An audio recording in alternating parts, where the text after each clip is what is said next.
유망퇴직을 당할 수밖에 없다라는 거죠.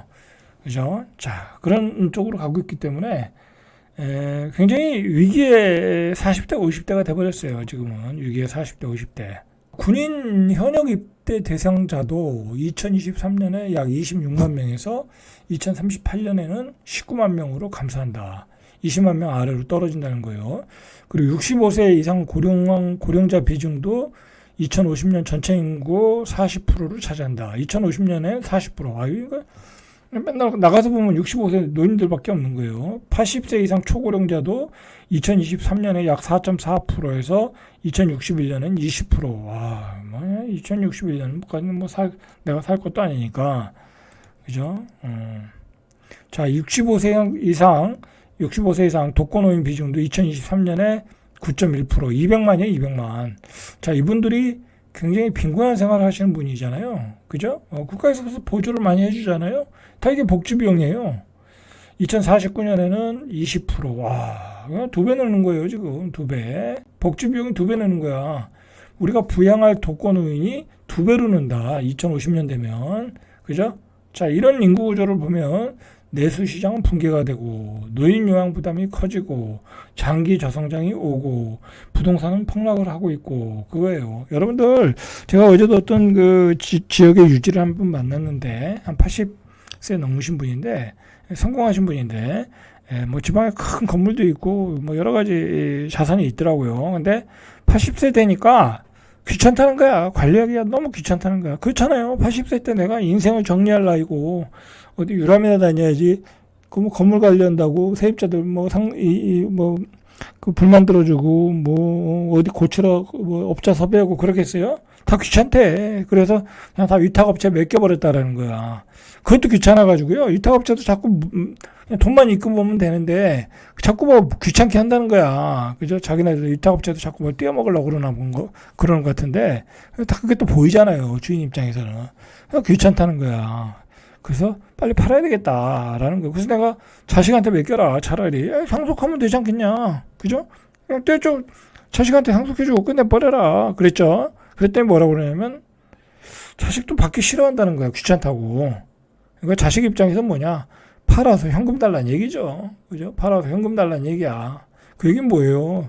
지방에 있는 뭐 건물, 부동산 뭐 이런 거 있어봤자 별 볼 일 없다라는 얘기예요. 그 자식 입장에서도 아니 뭐 서울에 좋은데 강남에 빌딩 있으면 달라고 그러지. 그냥 주세요 그러지. 뭐 그거 현금으로 주세요 그러겠어요? 그 지방에 있으니까 뭐 지방에 잘 나가는 데라도 언제 어떻게 될지 모르잖아요. 귀찮다 이거야. 내가 그 지방에 사는 것도 아니고. 그죠? 다 귀찮다 이거야. 그게 바로 이런 그 구조의 변화. 그죠? 장기 저성장으로 인한 그 변화의 모습이에요, 여러분들. 자, 최태원 회장이 어제 뭐라고 그랬냐면, 이 양반은 뭐 트럼프발 세계 질서로 세계가 180도 바뀌었다, 뭐 이런 얘기를 하는데, 뭐 이건 사실이고요. 자, 그래서 우리가 수출 주도 경제에서 벗어나야 된다. 이건 헛소리고, 그죠? 이건 헛소리죠. 우리가 대한민국이 수출 경제에서 주도 경제에서 벗어나면 뭐하고 먹고 살아요. 그건 말도 안 되는 헛소리고. 자, 이 사람이 이야기하고 싶은 건 뭐냐면, 인구가 너무 급격하게 줄어드니까 우리가 수출 주도형 경제 모델에서 이것만 가지고 힘드니까 내수 진작으로 가야 된다라는 이야기를 하는 것뿐이에요. 그러니까 이제 두 개 다 우리가 너무 수출 주도로 가는 것도 뭐 방향이 있지만 내수도 진작을 해야 된다. 왜냐하면 지금 뭐 내수가 확 죽고 있잖아요. 그죠? 내수가 확 죽고 있잖아. 자, 그래서 이 보호무역이 강화되고 세계 질서가 뒤바뀌고 있고 미중 간의 패권이 일어나고 있고 이제 수출은 예전과 같지 않을 것이다라는 얘기 어떤 그 배경이 깔려 있는 거예요, 사실은. 자, 그러면서 뭐 여러 가지 소프트웨어 한 것들, 그죠? 뭐 K컬처, K푸드 뭐 이런 것들을 개발을 하고 좀 주력을 하고 이제 제조만 가지고 먹고 살기 힘드니까. 그리고 이 사람이 이 최태원 회장이 얘기하고 싶은 게 뭐냐면 외국인 이민자를 확대하자라는 얘기예요. 이 외국인 이민자 확대가 결국은 뭐예요? 생산 인구의 감소를 외국인 이민자를 들여들여서 이 이민자를 받아들여서 그것으로 메꿔 나가자. 그러니까 지금 저가 노동자들이 없는 거잖아요. 지금 우리나라 노동자들 저가 노동자들이 거의 없어요. 다 그러니까 아마 40대 50대인데 우리 40대 50대들은 다 좋은 교육을 다 받았거든요. 그리고 좋은 일자리를 다 가졌었어. 그죠? 그리고 또 이게 문제가 뭐냐면 복지가 좋으니까 힘든 일을 안 해. 그러니까 예를 들어 노가다 현장, 그다음에 공장 뭐 그런데 우리나라 사람 없어요. 심지어는 농사도 안 줘. 그걸 다 누가 차지했어요? 외국인 노동자들이 다 차지한 거예요. 외국인 노동자들이. 그래서 이 최태원 회장이 지금 들고 나온 얘기가 이제 기득권의 얘기죠. 기득권. 이제 이 재계의 기득권. 그다음에 우리나라 기득권들의 얘기죠. 한 전체 인구의 한 10% 정도를 받아들이자. 자, 이 사람들이 오면 다 어디로 가겠어요? 공장으로 가거나 아니면 시골로 가는 거죠. 그래서 내수 진작을 해야 된다. 말은 그렇고 인구를 더 받아들이자. 이거 큰 문제죠. 그죠? 큰 문제예요. 500만 명을 받아들이자라는 거죠. 자, 이 최태원 회장이 얘기하는 거는 미국, 중국, 유럽연합에 갖고 있는 어떤 룰이 달라졌다. 그래서 대한민국 혼자 국제 질서나 룰을 바꿀 만한 힘은 부족하다. 그래서 같이 연대할 수 있는 파트너가 필요하다. 그래서 이웃의 일본과 같은 나라와 연대하는 것이 필요하다.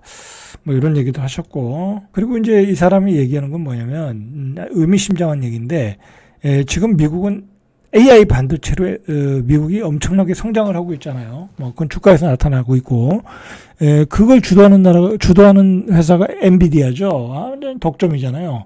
그런데 엔비디아가 성장할 때 엔비디아의 후광을 우리가 봐야 되는데 그런 비중이 없다라는 거야. 우리가 미국의 AI 반도체가 성장을 하는데 우리가 그것으로 돈을 벌 수 있는 게 뭐가 있어요? 하이닉스의 HBM밖에 없어요. 삼성전자가 뭔가를 가지고 나와야 되는데 삼성전자는 뭔가를 못 빼줬어요. 그렇다고 우리가 AI 기술을 AI 반도체를 사가지고 그걸 빅테크 기업처럼 그걸 효과적으로 사용해서 챗 GPT를 만든다든지 그런 것도 없잖아요. 그죠? 우리는 제조업에 가까운 나라고. 대만은 뭐로 후광을 봤어요? TSMC에 그 엔비디아 반도체를 만들어냈잖아요. 공장 역할을 했잖아요. 그죠?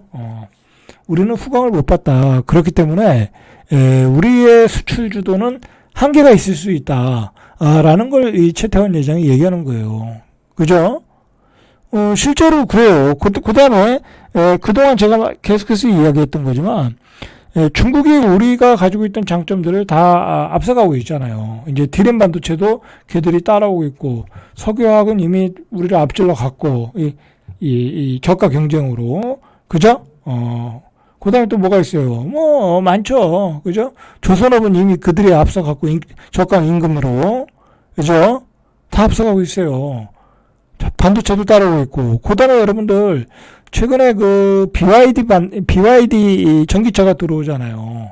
이 전기차로 BYD 전기차가 굉장히 저렴하게 들어오는데 이 기세가 또 만만찮아요. 퀄리티가. 그럼 우리 자동차 산업도 위협받을 수 있는 거예요. 그러니까 중국을 우리가 앞서갈 수 있는 것은 어떤 반도체 기술인데 우리가 반도체 기술이 이제 정체에 막혔어요. 이제 이게 예? 삼성전자가 뭔가를 보여주지 못하다 보니까 이게 앞으로 나가지 못하고 있는 거야. 그러니까 우리가 엔비디아 반도체에 같이 승선을 못하고 거기서 돈을 못 벌고 있다라는 얘기를 하고 있고, 그러면 우리는 내수 위주로 가야 되고 수출도 다른 방향으로 가야 되고 그 얘기를 하는 거예요. 그리고 저가 노동력을 계속 가지고 와서 그 노동력을 투입해서 우리도 계속해서 시장의 경쟁력을 가져야 된다. 그런 얘기를 최태원 회장이 하고 있다. 라는 얘기죠. 그죠? 자, 그런데 그런 얘기를 하기 전에 뭐냐면 정부가 뭔가 혁신적인 얘기가 나와야죠. 그죠? 우리 교육 시스템을 바꾼다든지, 그죠? 어떤 교육 계획을 한다든지, 그런 걸 해야지 또다시 외국인을 500만 명을 들어와서 그걸 가지고 또 연명하겠다. 그게 부작용이 왜 없겠냐라는 거예요. 그죠? 부작용이 왜 없겠냐. 엄청난 부작용이 있겠죠. 이미, 많은 그 이민을 받아들여가지고 그렇게 하겠다고 한 나라들이, 이 선진국들이 어떻게 됐어요? 다 실패했어요. 그죠? 영국, 유럽, 뭐, 미국은 지금 막 완전히 문을 닫았잖아요. 이제 트럼프 들어서면서 오히려 이민을 닫아버렸어. 그죠? 닫아버렸어. 그럼 뭐예요? 예, 이민자 필요 없다라는 거잖아요. 해서 역효과만 일어났다. 그러니까 미국이 그냥 그 노숙자들이 그냥 그렇게 많고 도둑놈들도 그렇게 많아졌고, 그죠? 그렇게 돼버렸잖아요. 그죠? 유럽은 어떻게 됐어요? 이민자 회계국가 사람들 받아들였더니 외로운 늑대가 돼가지고 뭐 테러가 일어나고 막 그렇게 돼버렸잖아요. 그런 부작용이 일어나니까 이민 정책에 대해서 심각하게 생각하고 실패했다라고 생각을 하고 있다라는 거야. 그죠? 그런 상황이다라는 거죠. 자, 그런 가운데 또 우리 청년들은 또 일을 안 해. 그죠? 일을 안 해. 상대적으로 비교하니까 떨어지고 또 워라밸이 높다고 일을 안 해. 그 일을 안 하는 통계가 급속도로 늘어나고 있다. 그죠? 그나마 있는 자원들이 불만을 갖고 일을 안 한다. 그죠? 19일 통계해 보니까 41만 명. 그죠? 1년 전 대비 12%가 증가했다라는 거야. 이게 다 뭐예요? 부모님의 덕으로 캥거루적으로 그냥 살겠다. 그죠? 다 귀찮다. 이 무기력정이 한국의 젊은이들을 또 압박하고 있어요. 그죠? 그 문제죠. 그죠? 그나마 있는 청년들도 일을 안 하고. 그러니까 조그만 기업들 있잖아요. 뭐, 조그만 몇 명, 한 10명 이하의 직원을 가지고 이제 사업을 하시는 분들은 사람을 못 뽑는데요. 사람을. 그죠? 사람을 못 뽑는다. 사람을 못 뽑다. 그런데 이 친구들이 뚜렷한 이유도 없이 구직 활동을 안 한다는 거야. 그죠? 비경제 활동 인구로 분류되고 있다. 그래서 매년 증가하고 있어요, 지금. 23년도에 36만 명인데, 지금 41만 명. 그죠? 2020년에 코비드 때니까, 이때는 실업자가 많이 나왔으니까 그렇다 치고, 계속 증가하고 있어요. 그죠? 계속 증가하고 있어요. 자, 어쨌든 이렇게 이민 정책이 미국도 반이민 정책으로 돌아섰고, 유럽도 실패했다고 인정을 하고, 우리나라는 그래도 찬성하는 사람이 46%, 반대하는 사람이 44%, 그죠? 이런 추세로 나타나고 있다. 자, 여기까지 절대값 TV의 명품 PD 한 PD였습니다.